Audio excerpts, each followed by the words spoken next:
You're listening to the Free Thinkers Club Podcast Network.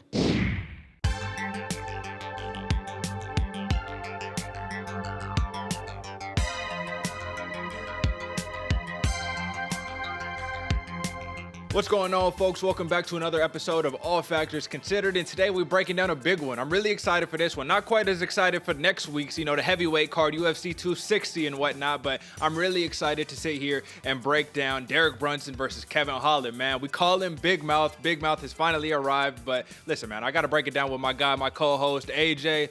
AJ, man, how you living, bro? First and foremost, give me the over and under for no contest on this card, man. Hopefully it's 0, but give me the over under. What you think? I'm going over 2. Over 2? No, okay. Yeah, under 2.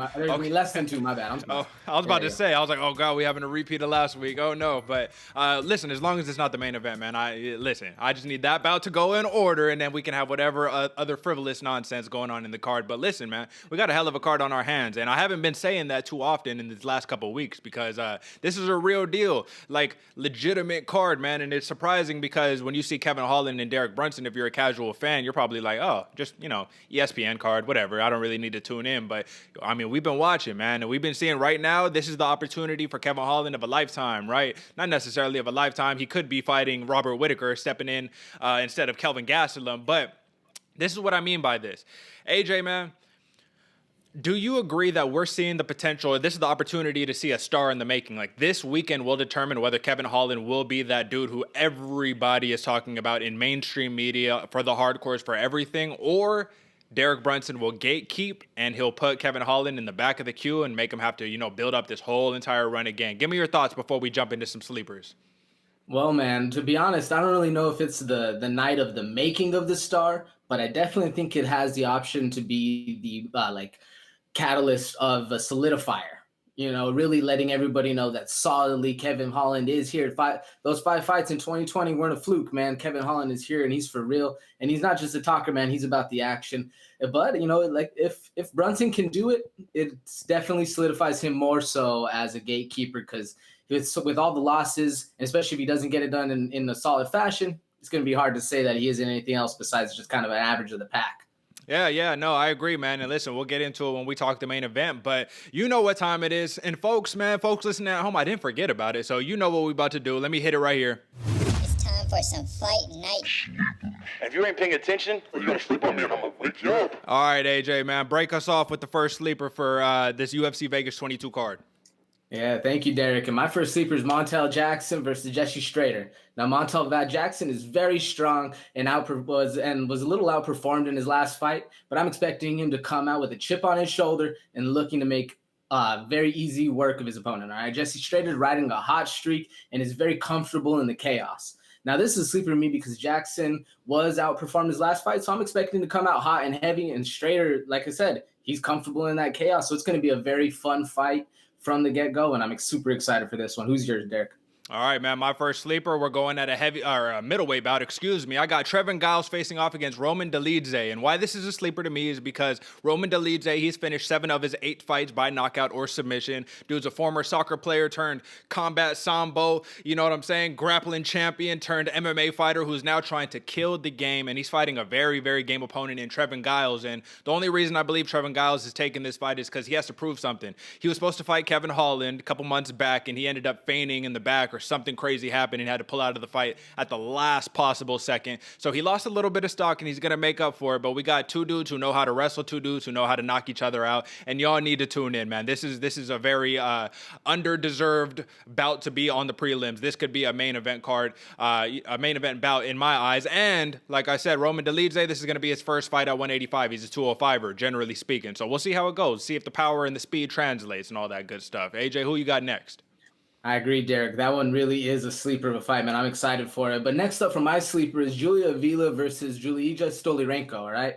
Now, Avila, she had a rough outing against Eubanks, but to me, she showed that she's really actually very well talented on the ground as well as her feet. Now, Stoliarenko, much more of a grappler, but always looking for that armbar. She's very dangerous. Now, this, like I said, this is a sleeper to me because both fighters are coming off of very tough losses, both by decision. Now, we say styles makes fights, and this is a classic grappler versus striker, but don't let that fool you because these girls are very talented in all aspects of the fight, so it should be a lot of fun. Who you got? Well, I'm just going to say it's going to be a long night for Stolyarenko. Let me just say that, man. But we'll see come Saturday, man. Now, listen, my last sleeper, I got a bout that I've been trying to sit here and trying to hype up for the last couple of weeks. It feels like I got Marion Renault facing off against Macy Chiasson, man. And this is striker versus grappler once again. But the difference is, man, is the size discrepancy. So Macy Chiasson is sitting at 5'11" with a 72-inch reach. Now, her opponent, Marion Renault, who is actually the oldest fighter on the UFC roster currently, but she's super game, super tough. Don't let that fool you. She is sitting at 5'6" with a 68-inch reach, man. So it's going to be interesting to see how Renault tries to close the distance on Chiasson, while Chiasson's also super aggressive and trying to throw knees all up in Renault's face, man. This was a main event bout that is now sitting here on a featured prelim, so I'll take it, man. Featured prelim, more people going to watch it and whatnot. It's going to be on ESPN. This is a ESPN type legitimate card, like regular ESPN, not ESPN Plus. So, folks, you getting a lot of great talent and great matchups for absolutely free. Tune in, folks. It's going to be a banger. And yeah, man, let's get into some main card. How about we do that, man? So let me bring you up, AJ. And while I'm pulling this up, AJ, let's talk this through, man. We had a couple bout changes. Oh, listen, I got you. Hold on. Apologies, folks. Got to get a couple things fixed up over here, and if you're listening, technical difficulties, you know how it goes. All right, AJ, here we go. So we had a main card bout kind of shuffling happen recently, and the reason why is because Tai Tuivasa, right, very at one point had a lot of hype behind him in the heavyweight division. His opponent, Dontel Mays, he wasn't medically cleared. Something crazy happened, so they bring in this dude who had one fight on Dana White's Contender Series, Harry Hunsucker, and they moved this bout to the first fight of the main card. So, I mean, I guess let's get into it, man. We don't have much to talk about because Hunsucker's taking the fight on 2 days' notice. And very, very different stylistically to Dontel Mays, who is 6'6" and tries to do a lot of crazy kicks and Muay Thai and all that. Just give me some impressions, man. What does Hunsucker have to do to make this competitive? Because I think this is going to be a smash spot for Tai Tuivasa. Yeah, I'm agreeing with you. This is a hell of a fight for Hunsucker to answer, you know, because on 2 days' notice, man, he had a rough outing in the last time he was in the Apex. But the last fight he had against Corey Moon, man, the opponent didn't look anywhere near as talented as he needed to be fighting Hunsucker. So I'm excited to see Bam Bam go at it. But if he's got anything, man, I think it's just you gotta surprise him, because Tuivasa was exposed in his grappling in the Spivak fight. He was taken down easily, controlled, submitted in the second round. But against Struve, he showed that he had really good defense, really good takedown defense. So Hunsucker is a lot more of a grappler. You know, he's on paper, he's the perfect opponent for Bam Bam. You know, somebody who's very good on the ground, very good at takedowns, submissions. Whereas Tuivasa has struggled with that in the past, but I don't necessarily know if he has the talent or the athletic ability to actually do that. What do you think? Do you think he possesses that ability to go ahead and control the fight? I mean, he does on paper. You can see, you know, Americana, Kimura, ground and pound, like he's able to do that kind of stuff. But is he going to be able to do that to Bam Bam? I don't know. What do you think? Well, on paper, I agree with you, man. Hunsucker looks very scary, right? And maybe on a full camp, he can actually pull something together and really make this thing happen. Now, the problem that I have with Harry Hunsucker and all the submissions, and he actually has 2 knockouts, 4 submissions, no decision. So he's basically finishing all of his wins in his MMA career. But look at where he's fighting, man. He's fighting in regional scenes that aren't even like top-notch regional scenes necessarily. So I don't have them in front of me right here at the moment, but it's not like he's sitting here fighting in the XKOs or he's fighting in the Braves, even though Brave isn't really a regional scene, or you know what I mean. So I think it could be interesting if the fight goes to the ground. But here's the problem, man. Tuivasa, I just watched all 3 of his losses this morning, man, and the only fight that he truly lost kind of bell to bell was against Blagoy Ivanov, right? In the Spivak fight, he had Spivak hurt. In the JDS fight, he had JDS hurt, and he was winning until he wasn't. And once again, we always say that, right? That's what MMA is. It's like you can't count anybody out in this game. But ultimately, this is my thought behind this. Harry Hunsucker, his only chance at victory, I believe, is to take this fight to the ground and try to control Tuivasa or blitz in with the straight punches, because we saw that in his Dana White Contender Series bout against Jared Vandera, man. He just blitzes in with those punches, and he's got some crack on him. He's got some pop on him. He's a big boy for real, but he's also got this deceptive speed. But Tuivasa is very fast as well, man. So it'll be interesting to see ultimately how this fight plays out, but I think this is going to be domination by Tuivasa, and I'm going first round knockout. Give me your pick. Yeah, me too, man. I think he does have everything on paper. Like you said, man, those straight blitzes that he has, he can crack. I just don't know if he can crack an egg like Bam Bam Tuivasa, man. I got Bam Bam with the KO round 1 as well. Yeah, easy money, man. Let's move on to the next one. So this next one is really, really interesting to me because first off, we got Kenan facing off against Max Payne Griffin in the welterweight bout, and this is interesting because of the reach discrepancies that we have in this one, right? So first and foremost, Kenan, right? He's fighting out of China. This dude is legit, man. He fought on the card where I think Weili Zhang won the championship, so she became the first, Chinese champion in the UFC or whatever the case may be. So it was a big deal and all that. And in Kenan's last fight, let's see. So he fought Caleb Potter, knocked him out in the first round. And this is after his last fight against Derick Krantz, where it went all 3 rounds. And I've never seen such exhaustion on fighters before, man. Kenan was gassed. Krantz was absolutely gassed. It was like 10 seconds left, and they're like, "What's up? Let's throw." And dudes was just like, oh, God, you know what I'm saying? Just throw it, just nothing. They had nothing left, right? Now, contrast that with Max Griffin, man, and this dude's a pace guy, man. He's all about the pace, all about the movement, all about that stuff. So, along with the reach discrepancy, so Kenan is sitting at 71.5 inches, while Max Griffin is at 76 inches. It's just going to be interesting in terms of the striking contest that this is going to be, because as we know, Kenan, he attempts 0 takedowns per fight. You know what I mean? He's a striker. So, what makes this bout interesting in your eyes, AJ? Give me some thoughts. I think what makes this bout most interesting in my eyes is that fact that Kenan is literally extended combos, full pressure, you know what you're getting, and he has a bullet of a right hand, so you really know you gotta really be on your P's and Q's when you're striking with this guy, because he can put you out. And a little thing which he shares a lot of aspects with a lot of his countrymen is he'll start getting lost in the chaos, swinging for the fences, and leave his chin high. So he can be countered, and it makes for a lot of fun for the fight. But Maxine Griffin, I don't know if he necessarily sits down his punches enough. Because to me, what I wrote down is he's very akin to Max Holloway. Just a ton of pressure, punches and bunches, just landing a bunch. But he has really, really good takedown defense, even though he's not really going to need it in this fight. What makes it most interesting to me is just we're going to see a striking battle there. We're going to actually see just 2 dudes who we don't really need to worry about them taking to the ground. And as a striking fan, I'm excited to see that one and see them. What most people see is standing and banging is not as interesting, where it's just 2 dudes just trading fists. This one's going to be fun because it's actually 2 practitioners going at it on their feet, kickboxing, mixing it up, not necessarily just exhaustion, hopefully. No, totally. I'm with you. And one thing that I like about Kenan is he's not just a boxer, dude. This dude's kicks are beautiful, man. So here's what's interesting is that he's not just, all right, here's the basic calf kick, here's the basic head kick. So he has these oblique kicks, question mark kicks. He has the calf kick. He has the spinning back kick, like everything. And he will utilize all of those techniques throughout the fight. Now, what's really interesting, though, is how he kind of mixes things up, right? So Max Griffin, one thing I noted about him is that he moves to his left and his right equally as well. Some people, they don't. Some people truly, they have like one way they prefer to kind of move across. And if you're fighting Kenan, you want to stay away from the right hand, right? So what are you going to do? You're going to circle away to your right so you're not running into the power. Now, that's the setup, though, for Kenan. And he's smart, dude. He's going to have to close the distance. That'll be really interesting. I think it'll be really tough for him, but he wants to land the big right hand, so you're going to circle away to your right? Well, that's okay, because you know what he got for you? That big left high kick that he switches to the southpaw and just dink and knocks people out with that thing, man. So it's going to be really, really interesting to see what Max Griffin can do to stay away from the power, because the entire fight, that's the difference. I agree with you. We got the Max Holloway-esque, just pop, pop, pop, I'm hitting you all day long, da-da-da-da-da, versus the Kenan who's like, if I touch you, bro, you're going to sleep. So I agree with you. This should be a very, very interesting striking contest, and the thing that gives the edge that I give in this bout is for Max Griffin because of the takedowns. He averages about a takedown and a half, and Kenan, he has 2 major weaknesses. One is, gas tank, right? I already talked about third round to be interesting, and the other one, though, is Max Griffin, he likes to feint with his hands to set up these inside calf kicks. Now, the difference here, AJ, and I don't know if you saw this in film study, is that it's the inside of the calf instead of the outside of the calf. Most people, they just swing it to the outside. This one is the inside. So I just think that we saw against, oh man, I'm blanking on the name.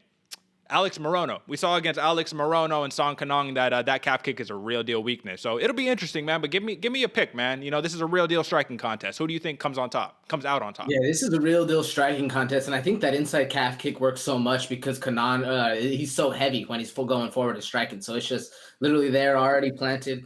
So, but personally, so I think if this fight goes the distance, if it goes longer, it's going to benefit Griffin more. But personally, I think Song's going to come out fast and furious and get that early first round KO finish. I'm really excited. I think that's his only shot really, is an early finish, because Griffin definitely paces him and out techniques him on all the aspects on paper and as well as in his previous fights. So I think, get an early round finish is best for him. What do you think? Well, I'm going to have to go opposite of you, man. I'm going Max Griffin by decision, and the reason why is because Max Griffin's only been knocked out once in his career. Dude he's 16-8 in MMA. He's only been knocked out once. Every single other loss has come via decision. All super, kind of like Angela Hill, where it's like the record isn't quite indicative of the type of fighter that we have in front of us. But nonetheless, decision, Max Griffin, and the reason why is because he can mix it up in the clinch. He could use a lot of movement, pop you with that jab, which is very much like a piston. And dude's just coming off a win where he just sliced a dude's ear halfway off his head when he fought Ramiz Brahimaj. So listen, dude's got a lot of momentum, but let's move on to the next one, man. So this next one, dude, this is crazy. Here, let me pull you up. We got Adrian Yanez versus Gustavo Lopez, man. And I want to really sit here and I want to talk about this one, AJ, because I think that this is, for some people, they probably see it really one-sided. For me, I can see how it can be one-sided, but I can also see how this could be a fight of the night. This could be an absolute war. So first off, whoever you're going for, just give me kind of the argument as to why you think that they can have the upper hand in this contest. Well, it's hard because I agree with you. This one's a toss-up. There's a lot of actually really good fights like this that are toss-ups on this card, man. But I'm going Yanez, all right? And I like him because his striking is smooth, and what I like about him most in his striking is he has little to no windup. He fires straight from the pocket, just straight from literally exactly like how you want it, man. Perfect striking and very, very crisp and a very wide and powerful stance. So he comes to bang. He's a very promising prospect with a bunch of first-round finishes. So this is really a perfect chance for him to actually show against a hell of an opponent in Gustavo Lopez, man. He's nothing to shucks at because he's I'll let you. I don't know who you got going, and that's why I'm going for Yanez. He's a hell of a striker, very crisp, very technically strong, and I think it's going to be a lot of fun. Who you got? Well, I'm going to go for Lopez in this one, but don't get me wrong. I sat here and I watched all of Yanez's fights damn near, and I was like, dude, this dude's a killer, man. This dude is absolutely UFC ready, but the dude he's fighting... The dude he is fighting, is absolutely no joke, man. Gustavo Lopez said in his pre-fight, interviews, this dude was pissed. This dude was like, what does this dude Yanez do to deserve this hype? Do you not understand? I just came off a win against Anthony Birchak, which is actually incredibly impressive to see how much of a grappler that Birchak is and that Lopez was able to come in and just submit him in one round, man. It was incredible to see that. But I agree with him. He's kind of feeling like he's the underdog in this fight. I'm pretty sure that, I got it right here. Let me pull it up. Yanez is a -220 favorite. So, folks, I talked about it on the betting show. Throw some money on Lopez, man. I think it'll be a good move. Because of this one thing that I have in front of me right here, and that is this, man. Gustavo Lopez, 5 knockouts, 6 submissions, 1 decision. He's very, very well balanced. And although I seen Adrian Yanez got the slickster striking, lots of head movement, he is there to get hit, and I have not seen what he can do on the ground yet. So that's what makes this fight interesting to me. Now, when you got a dude who's got a chip on his shoulder who is saying, I'm stopping your hype, dude, I could take your hype. Which is actually, Gustavo Lopez should have more hype because he's finished, he's finished 11 of his 12 wins, right? So ultimately what it comes down to is this, AJ. What do you think Yanez would be able to do if he gets put on his back on the mat? What do you think, what kind of answers do you think he has for Lopez? Well, that was the biggest crux of what I was looking at Yanez and why it was so hard for me. Because if Gustavo Lopez gets a hold of you, he's very dangerous. And one of the things I noted down is he's sneaky. He's not really you don't expect him to do what he's going to do. He fights very low. He's going to work the body, especially a lot. He likes to work the bread box and then shoot for takedown. Grind it out, beat you up. So if Yanez gets taken down, I think the only thing to do is throw up another sneaky transition. You be sneaky as well. Throw him up like a triangle from the bottom. Throw up an arm. Throw up something that he hasn't really seen anybody do, because Yanez is unproven on the ground, and that's, like I said, my biggest crux to Yanez's game is we haven't seen him actually do anything on the ground yet. So that's where the fight gets tricky for me, and why I was considering Lopez as well, man. He's far superior. At least we've seen him be proven far superior. What do you think Yanez does? Well, here's the thing, man. If he gets put on his back, I think he tries to do whatever he can to get up. Clearly, that's the only option that you have. It's just in terms of the submission defense. I don't know. You know what I mean? In terms of Metro Fight Club, which is who Adrian Yanez, the camp he's fighting out of, right? I don't know too much about them other than that they focus on striking a lot, right? Now let's look at Gustavo Lopez. Dude's fighting out of Extreme Couture. Those are real deal wrestlers. Those are like the best wrestlers in the world, bro. So that's why, for me, I'm like, all right, man, this is a little tricky because who says Gustavo Lopez utilizes the wrestling? Who says that? He says he can. He says, I think I can get Yanez out of there in one round. I could drown him. But who says he does that? Who says he takes the same approach he did against Birchak, where he says, like, all right, man, I'm just going to sit there. I'm going to get in the pocket, and I'm going to counter you up a bunch. You like to walk forward? Let's see what happens when you get too close to me. That's literally what Lopez said. But ultimately, it comes down to this. Let's give the opposite scenario, because what we're doing is we're showing a lot of love to Lopez right now. Let's say Lopez can't get it on the ground. I mean, Yanez, dude, he's got like 4.5 inches on him. You know what I mean? Yanez's striking is ridiculous. He's just as good out of both stances. And listen, man, that left hook to the body and the overhand right are his money shots, man. And if Gustavo Lopez gets hit by one of them things, man, it might be tough. But if this fight goes 3 rounds, who wins, in your opinion? I think I'm going. This fight goes 3 rounds. I'm going with Yanez, man. Yeah, I think personally his path to victory is exactly that: defending the takedowns. When he shoots, throw those double underhooks, throw a big Derek Lewis uppercut, or even hit him with the money, the Street Jesus left knee. Yeah, like it's crazy to me that some fighters can just hold people down no matter what. Like Khabib, take him down, no risk, and then other people get Ben Askren. And finding that solution is the key when you're a striker like Yanez, because you already know Gustavo Lopez is very, very skilled on the ground. So that's what his go-to is. He may not be saying it, but that's everybody knows. You know, if everybody becomes a striker once you get hurt, or everybody becomes a grappler once you get hurt. Excuse me. So I think Yanez, in order to make this fight go well for him, is just needs to make it last a long time, defend a lot of those takedowns, keep things at pace, or unlock that secret key to that miraculous knee. Yeah, man, that's the thing that I've been thinking about a lot is like if Gustavo Lopez shoots in, he has a lot of distance he has to cover in order to get close, and that's the problem. So if he shoots in, especially if it's one of those shots from way out far without being set up, man, I could see him running into the knee or the kick. Or some fighters, they're trying to land the high kick on you, but they bring their knee up so high that that's the thing that connects on you, and that's how it goes down. But once again, man, let me restate the betting line. Adrian Yanez, -220, Gustavo Lopez at +180. I think this should be a pick 'em, to be completely honest with you. Gustavo Lopez has much more experience in terms of, like the UFC, right? I mean, he's 1-1, but the level of competition, right? So I'm not going to lie to you, man. Adrian Yanez, he starched everybody in his last 5 except this dude, Kyle Estrada, went to a split decision. And it was really interesting because Adrian Yanez, when he can't knock you out with those punches, right? Dude, he's there to get hit a lot. And Gustavo Lopez cracks, man. You look at Gustavo Lopez, he's got sub round 1 versus Birchak. He lost a UD to Merab Dvalishvili, but who wouldn't lose a UD to that wrestling machine right there? Then he got knockout round 1, win, knockout round 1, win, and submission round 1. So if it goes quick, yeah, we'll go Lopez. If it goes the distance, probably Yanez. And then ultimately, my pick is to go Lopez, and my pick is an early submission, man. I'm going submission round 2. Gustavo Lopez, what are your thoughts? Yeah, I'm going Yanez by decision. I'm thinking he's going to maintain all the stuff we were saying, and we'll see. It's a pick 'em for me too, man. This one's a hard one to decide. And I also think that, listen, man, if Yanez gets the job done, man, he's propelling himself into a very near contender status, and it's so early on in his career, dude. You know, the dude's only 20.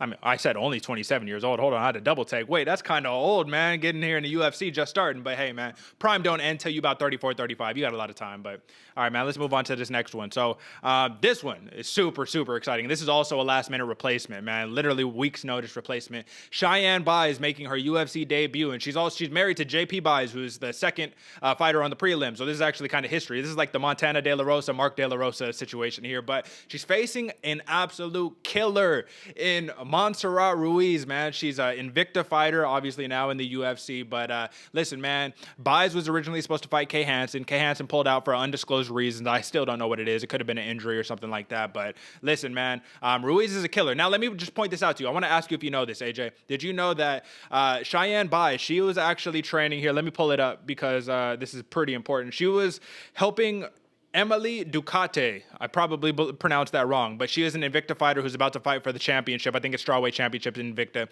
She was helping her train for her fight against Montserrat Ruiz last year in 2020, and the fight ultimately got canceled, but Cheyanne Buys had to actually reenact Montserrat Ruiz, do a bunch of those headlock throws, which is super. Ruiz does that all the time. These like this combat sambo type headlock throw, and then tries to sit there with the ground and pound or whatever. Nonetheless, man, I didn't know that until after I made my pick and after I made my bet already. So now I'm a little skeptical. I'm a little hesitant now because I'm like, God damn, I wish I would have known this information first. But nonetheless, let's talk about the matchup, man. Cheyanne Buys, man. This is. Oh, we got a cough attack over here. Hold on, man. Get your bearings. You good, bro? You good? My bad, brother. My bad. No, you all good. You get your bearings right. Sip some water and all that good stuff. I'm muting my mic. Yeah, I'll set the table, man. So Cheyanne Buys, man. My first introduction to her, to be honest with you, was the Dana White Contender Series, right? And she got the job done, man. She fought this girl. Her last name is Rose, and very easy, unanimous decision to win. But the thing that really stood out to me was this. Cheyanne Buys does not look it, but she is one of the most savage fighters that we have. One of the most real deal, like looking to come forward and looking to absolutely kill. She is one of those type of fighters, right? And I mean, that's what's interesting to me is because looks can be very deceiving, and you know, she dresses up very girly and all that good stuff, but she's ready to fight. She takes this as such a professional. She takes it like there's no game to this. This is her life. This is what she's trying to do. So ultimately, this is what it comes down to me. Her opponent, Montserrat Ruiz, she got neck tat. She looked fierce. She looked ready to go, but there is a difference in skill set here, I guess I should say, right? And don't get me wrong, Montserrat Ruiz actually has more career MMA fights. She's 9-1, and her only loss is against Danielle Taylor, who's a former UFC veteran who actually has a win over Jessica Penne. So when we're sitting here talking about like who has fought who, what's the caliber, when we break down, you know, AJ, I know you love to hear it, when we break down our MMA math, you know, Montserrat Ruiz, she's actually got the upper hand in this situation. But let's talk about X's and O's, man. Montserrat Ruiz throws straight punches and bunches. Cheyanne Buys, she's a kickboxer, but she wings and loops a lot of her strikes. Who has the edge in this matchup stylistically, in your opinion? So first off, Derick, this fight is going to be very exciting. Like I'm very happy this fight moved up from where it was because it kind of wasn't getting a little bit of shine. But we're going to get to see two very, very talented women go at it. Now, who has the technique prowess, I guess? I'd kind of give to Buys. Montserrat Ruiz, you were saying she does these very straight kind of blitzy punches. She reminded me of a young Vanderlei Silva, very straight, very blitzy. Like I said, very, very strong too, and mean, very mean as well. She's tatted up like Garbrandt, you know what I'm saying? She's like, she even like looks aggressive, full neck tat, dude. It's wild. But personally, if I'd give the technique to anybody, I would say Buys. She does do those real long looping punches like you were saying, but those are more her like I'm gonna hurt you punches instead of the ones I'm gonna just touch you up with, because she does have those. I think just in her last fight, I was especially watching, she knew she was a little overconfident. She knew she was gonna hurt her, so she was just winging punches like crazy. To me, that should more show to her youngness in the game, more so than a little, I guess, inexperience, more so than like just something that's gritted down. So we'll see. But who do you give the advantage to? I'm going the same. Cheyanne Buys, absolutely. And the reason why is because I just think she has more things in her arsenal, right? You know what I mean? She can take you down and she can control you there. She doesn't have to search for a submission. She can utilize her full set of kickboxing. JP Buys is literally her main sparring partner, and like, don't get me wrong, her main training partner, I should say, because he's obviously a man, you know what I mean? So it wouldn't be the wisest thing for him to be her primary sparring partner. But nonetheless, man, listen, man, she can get it done, and she's got the mean streak. Both of these fighters are mean, and both of these fighters like to move forward. Now, here's the thing we need to take into consideration.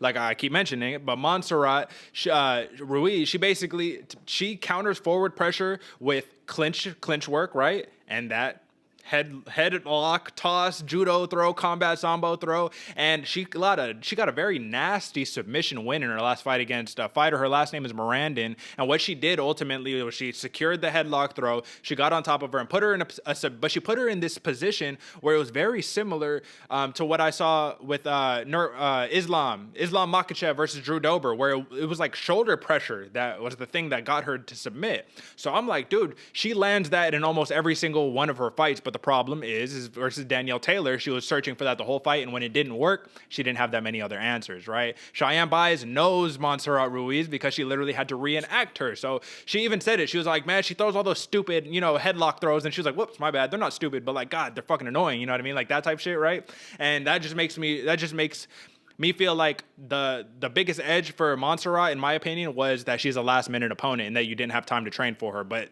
this changes the game. But let me point this out. Cheyanne buys, man. It's lowered a little bit, and I'm glad, but she's a minus 360 favorite versus, Ruiz, who is a plus 280 underdog, man. And I think that this one is closer than it definitely appears. Now, the question we have to ask is, how ready is Ruiz going to be, man? She took this fight on a week's notice. Where is the conditioning at? I honestly don't know. So unless you got something else that's really interesting, about this matchup, the only other thing I could point out is Ruiz is a little flat-footed, which, might not work in her favor, but who gets it done and why? Yeah, I definitely give the advantage to buys just on paper, and I'm a little bit bigger of a fan. The real advantage to Ruiz I see is she's mean, but she's got to do it quick. Because it's a short notice fight, she's got to kind of just bring it to her. She's got to kind of just street fight, thug it out, and just bring it to her.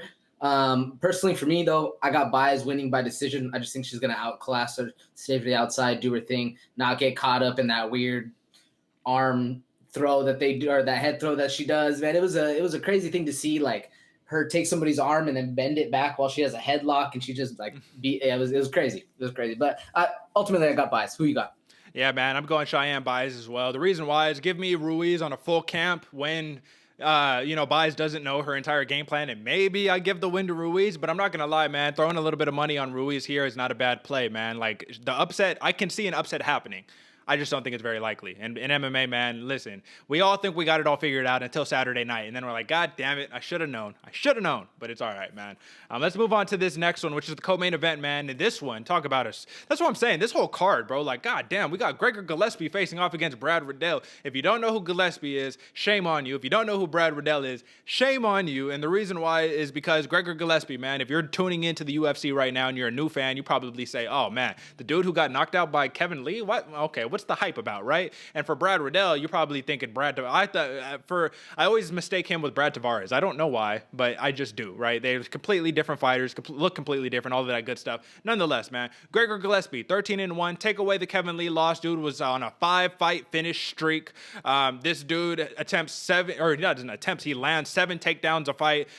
He's arguably one of the best wrestlers of his generation, right? They say he's like right behind Jordan Burroughs in terms of how high level of a wrestler he is. And folks, if you don't know who Jordan Burroughs is, yeah, you need to go hit the Googles or, whatever the case may be. Do your homework, all right? Listen, man, how does Brad Riddell stay off of his back, man? He already acknowledged it. He says, listen, man, I know that Gillespie wants to take me down, and I'm going to avoid it at all costs possible. Now, Leon Edwards was just on the Joe Rogan podcast, and he noted that when he fought Kamaru Usman for the first time, he was too defensive-minded. He knew Usman wanted to take him down, and all he could think throughout the whole fight was that I'm not going to let him take me down. I'm not going to let him take me down. And he told Rogan, he was like, that was actually not the right game plan to go into. I needed to come out offensive-minded instead of just thinking, how do I stop him from taking me down? So what do you think, man? Brad Riddell, what chance does he have, and how does he have to get it done if he wants to win this fight? Well, that's I'm glad you noticed that, because if Alex De Silva took down Brad Riddell as easy as he did in his last match, how easy is it going to be for Gregor Gillespie? Like that's exactly what I was noting down. Is that's one of his things. Is to me, Brad Riddell is one of his weaknesses is that he's so well-rounded and so good. He's training at City Kickboxing. They're working hard on the grappling, so he doesn't mind showing it. He's down to let it roll. Let's see where this thing goes. Let's play it out. But in that, he'll end up on his back. He'll end up getting taken down by De Silva, and that can't be the way, man. I didn't hear anything about. I haven't gotten to that part of the Joe Rogan interview, but I think that has to be the best offense is put it to the wrestlers. I know a lot of my wrestler friends, that's the last thing they want to do is just keep getting punched in the face while their hands are out shooting for you, and you just keep, like, even if they don't hurt, you're just patting them pop, pop, pop, pop, pop, pop, pop in the face. Nobody wants to get hit that much, and they eventually get tired of it.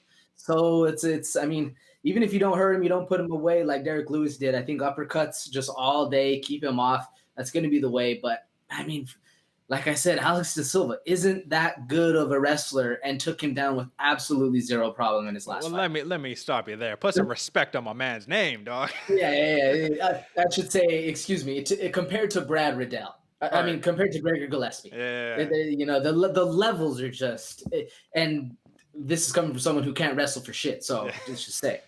No, I'm with you. So listen, man, this is what's interesting about this to me is that it's like, okay, Brad Riddell, they made it easy for us this week, man. Brad Riddell said, all right, listen, this is how I'm going to attack this game plan. I think it's easier for somebody who is a good striker to shore up their takedown defense and to be able to put themselves in a position to where they can stay off their back, as opposed to a really high-level wrestler who says, all right, man, I need to learn how to strike against a really high-level striker. And I was like, you know what, man, I didn't really think about it that way, but that's right. Gregor Gillespie, we saw what happened on the feet against Kevin Lee. You know he doesn't want that to happen again. And he even said it. He says, I just need to go back to my game plan, man. If you see my game plan, a lot of attacks, a lot of takedowns, and we're just going to get after it, man. So what do you think about what he said there? Do you think that if Gregor Gillespie sits there and just tries to, you know, make it happen in the stand-up again, that Brad Riddell will just pick him apart? He's a really unorthodox striker, man. And I like how he has this Tyson style where he'll use the same hand. It'll be that left hand, and he'll be like, I'm going to hit you with a jab, a hook to the body, a hook to the head. And that's the thing. Normally, we're taught as strikers, just in striking and boxing, whatever, you alternate to produce more torque, right, on all of your strikes. You get more power behind it. But he mixes it up very well, man, and I really enjoy that. So, yeah, give me some thoughts. Well, that's what I wanted to ask you about, Derick. How much weight do you actually put on that loss? Because personally, I don't really. Maybe I'm just a hater. Maybe I'm just a Kevin Lee hater, man. But I give credit to Firas Zahabi because that was more so a trained combo when I was watching it back. He was just in the flow, and I get full credit to Kevin Lee for getting in the flow, remembering the combo, and letting his body naturally do what came to it, because it was a beautiful combo, man. And that head kick finish was absolutely amazing. But again, I give credit to Firas Zahabi because you see in Kevin Lee's last performances, he wasn't doing that, you know. And he trained, he switched camps, went to that fight. And I give more so that to the coach. And like I said, I don't really discredit Gregor for it because he just got caught, you know, and credit his guard wasn't up, his striking wasn't the same level, but I don't, like I said, maybe I'm a hater. Maybe I'm a hater against Kevin Lee. I don't really credit him for that. I credit for Firas Zahabi.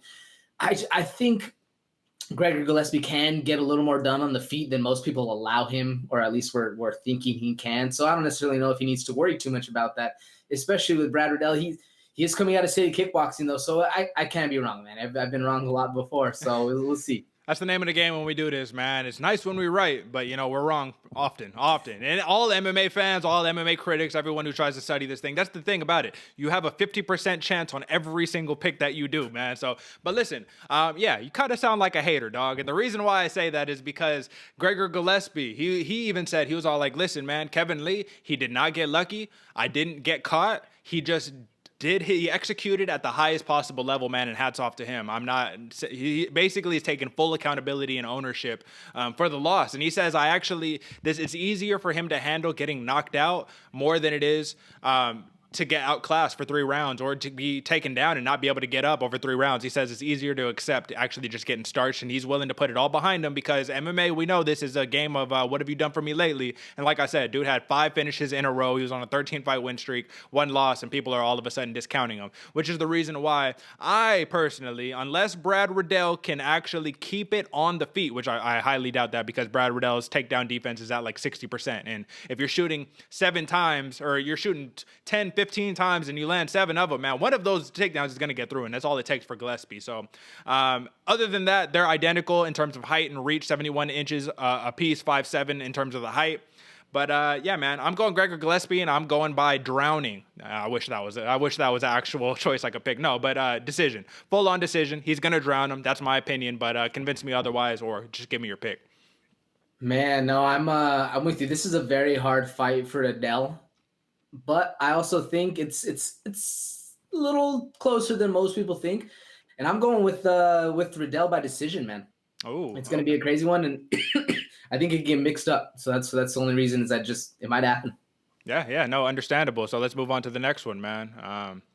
So all right, let's see what we got here, man. We got the main event. It is finally here. We got Derick Brunson, man. Oh, listen, let me hold on. Let me bring AJ back up in here. There we go. We got Derick Brunson. Look, he dying over there. It's all right, bro. Get it together. You good.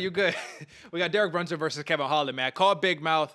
This is a bad blood matchup, man. This is an absolute bad blood matchup. But what's really interesting about it is that this feels a little trap game-ish to me. And, you know, folks, if you're in the MMA and you don't know what a trap game is, it's like when you got a team that's killing the game in football or whatever, and they're completely expected to just annihilate the other team that they're facing off against, and they lose. Why? Because it was just perfect scenario for the other team to win. One opponent came in just kind of overestimating their own capabilities and just didn't take them serious, man. And you can't be thinking ahead. You have to be focused on the task at hand if you want to compete at the highest level, if you want success at the highest level. So, listen, man, AJ, am I wrong in feeling that Derick Brunson has an incredibly high likelihood of winning this matchup? Like, does that feel like the wrong thing to think about in terms of this matchup?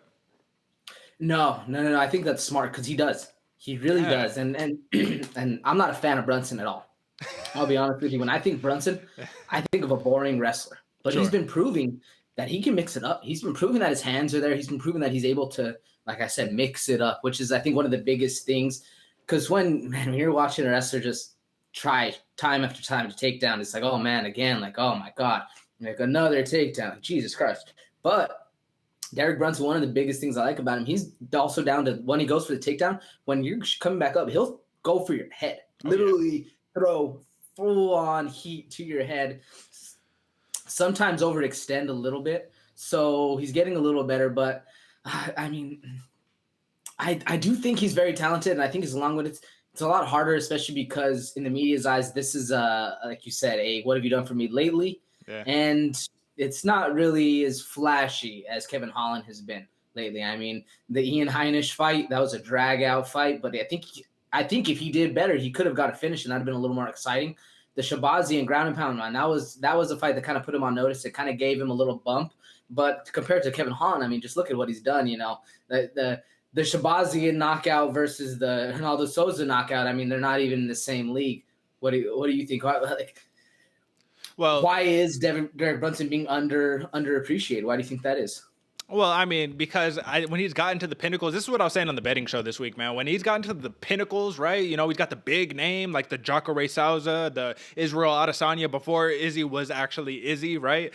When he got those names, he kind of always folded under pressure. You know what I'm saying? He was never able to capitalize on the moment, which then thrusts you into gatekeeper status because it's like, all right, you're not really ready for that top 5, top 3, right? But you can handle everybody else. You know what I mean? And listen, I think that Derick Brunson, he's also not a big talker like Kevin Holland. And we have to be honest here. Kevin Holland, part of his appeal is that he's so confident. He's uber confident. It almost rubs off on you and it makes you want to be confident for him, even though these are just words, man. None of this matters. What matters is the talk when you're in the cage. That's what matters. Talking with these. And if you're Kevin Holland, you're talking while you smashing them with these. So I just think the reach is going to be an issue here for Derick Brunson. So he's being discounted in this fight. I think in terms of mental warfare, even though Derick Brunson is playing this off very smoothly and saying, oh, Kevin Holland, he's not even getting in my head. I think he is, man.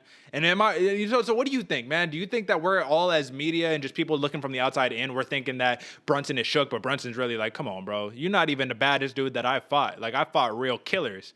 But so is Kevin Holland at this point. He just knocked out Jacare terribly. Way worse than... well, listen, I mean, at the end of the day, Brunson, he lost. He got knocked out to Jacare. So it's like, all right, well, Kevin Holland knocked him out in a round. Jacare knocked you out in a round. MMA math, once again, Kevin Holland wins. So he's up on the scoreboard on that one. What mistake do you anticipate Kevin Holland making in this fight that could cost him big, man? I think that there's one mistake Kevin Holland has the potential of making, and it's what you were actually referencing before, is that he can underestimate Derick Brunson. Mm-hmm. I think if he does that, I think if he thinks it's an easy night out, it's going to be a long night, man. Derick Brunson's nothing to scoff at, and that's the one big thing that I was actually noting down. If a lot of us, even me, I won't lie, I'm underestimated Derick Brunson. I think he's that gatekeeper. I don't necessarily think that he's out there going to be the champ, fight Izzy again, take him out. I don't think he's going to get past Kevin Holland, give up the pick, you know. But it's one thing I like about Kevin Holland is he keeps it fun. Yeah. Because he's talking all that smack, he's hitting you, and even if he gets hit, he says, like, you know what I said? Like, he's back and forth, and I think that's what engages him and what keeps him interested in fighting. And when you have that, that's really the key to having longevity in the game. I think if he's going to mess up, it's going to be him underestimating him. What do you think? I think one thing that he can do that would be terrible for him, but he's already said he's going to do it. I don't know if he'll do it or not, but he says that the game plan is to counter Brunson's jab with the overhand right, stuff a takedown, and then shoot for his own takedown. And I'm like, all right, bro. Well, you can shoot for your own takedown, but why would you just stay away from the ground? I know you're he's like a blue belt or like a purple belt under Travis Lutter, right? You know, right on. Shout out to you, man. Get your work in. But he's already said it. He was like, my biggest weakness is my wrestling. I hate working on wrestling, but I do it anyways. I just think that his overconfidence is what makes him win, but it could also cost him big. So when we saw his 2 losses in the UFC, Kevin Holland is 8-2 in the UFC. Very, very impressive. But his 2 losses have been to Brendan Allen and to Thiago Santos. And what's the common denominator in both of those fights? They took him to the ground, put him on his back, and there was nothing he could do about it. Now he says, this is how I will counter Derek Brunson's, when he takes me down and puts me on my back, I'm just going to slap him in his ears, which is very highly effective. No, literally, like you'll burst someone's eardrum doing that, right? So he's just like, I'm just going to keep slapping him until the ref says I can't anymore. And I'm just like, all right, not going to win a fight that way. You know what I mean? Not going to win not by the judges' scorecards, but I guess, if you're just trying to inflict some damage or whatever. I think that Kevin Holland, I think he's going to knock Derek Brunson out. And here's the reason why, man. First off, the reach, like I talked about before. And also, Kevin Holland, his striking, he's this kung fu background, and he talks about it all the time. He's reacting. The entire fight, he's simply reacting. He's not trying to force offense. He's just looking at what you're doing. Okay, pap here. And he's that dude, once again, who has precision that translates to power, right? When he knocked out Joaquin Buckley, one hitter quitter, you know what I mean? Wipe your boogers. Dink, right hand, go to sleep. And he did. And that's all that it was. We look at his last 5. First round knockout against Souza, right? Very impressive. Charlie Ontiveros, I don't think we can really count that. It was a short notice replacement. Dude got slammed on his neck and couldn't continue. So I guess we'll call that a knockout, round 1. Split decision versus Darren Stewart. Now that's interesting because Stewart can wrestle. He didn't look very good versus Anders, you know what I'm saying, last week. But nonetheless, that shouldn't diminish the win. It was a split decision win. Controversial. I don't know. You tell me. Maybe go back and watch the fight. I don't know. But then, like I said, knockout round 3 versus Buckley. And then he got a first round knockout on Anthony Fluffy Hernandez, who just submitted Rodolfo Vieira. So it sounds impressive. Last 5, man. He can do no wrong. But he's fighting a southpaw. And off the top of my head, I can't think of how many of these fighters are southpaws. Maybe Darren Stewart might be a southpaw. But he lands a lot of strikes, man. And yeah, man, I don't have too much to say in terms of, I'm trying to think about how can I make this interesting in terms of, how can Brunson win? And I think literally the only path to victory is taking him down and holding him there. And I think it's going to be really boring and no one's going to like that and all that good stuff. But ultimately, man, my pick, I'm going Holland and I'm going to go knockout, man. I'm going to go knockout. And the reason why is because Holland says, he's like, I'm not trying to fight for 5 rounds, bro. That's not happening. So I'm thinking 3rd round knockout, man. I think that Brunson's going to wrestle a lot. He's going to try to wrestle. Holland's going to, every round starts on your feet, and Holland's going to come out in that right hand. I think it's going to be by the right hand. So I don't know if I get bonus points if he knocks him out with the right cross, but hey, listen, just remember that I said that. Give me your pick, AJ. I'll give you bonus points. Why not? Yeah.